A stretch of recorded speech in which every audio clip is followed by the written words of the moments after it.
It's Autism Awareness Month, so let's set something straight about autism. What people think autism is, what it looks like in the movies, what autism actually is, sensory sensitivities, including extreme sensory anxiety when overstimulated, social and communication differences, social interactions are often challenging and draining, anxiety when routines are disrupted, struggles with transitions, repetitive movements, also known as stimming or self-stimulatory behavior, and repetitive behaviors like eating the same foods and wearing the same clothes every day, uncomfortable giving eye contact but not necessarily unable to give it, intense and often restricted interests, sometimes referred to as special interests, difficulty consuming and retaining information that is not of interest, rigid thinking, for example, can have strong feelings about how to interpret and follow rules, taking things literally and having a hard time with subtext and unwritten rules.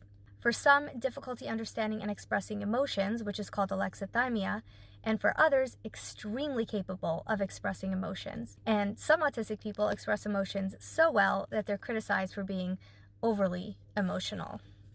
Meltdowns as a result of unmet needs, some are visible but many aren't. Hyper-empathetic for some, difficulty with empathy for others. Exceptionally good attention to detail and high accuracy when completing assignments or work tasks.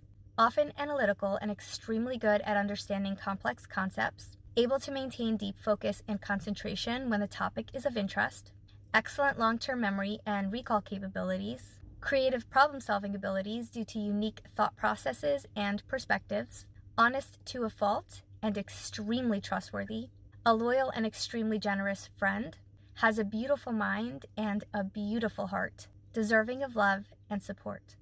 In many cases, there are no obvious signs of autism in adults, as many of us have learned through years and years of extreme difficulty and even trauma to adjust to fit in. So on the outside, we often appear normal when most of us are struggling on a daily basis just to exist. Also, no single autistic trait applies to all autistic people. What I shared are all examples of common autistic experiences, and each autistic person will likely have a unique combination of the examples I shared, plus other things I didn't mention.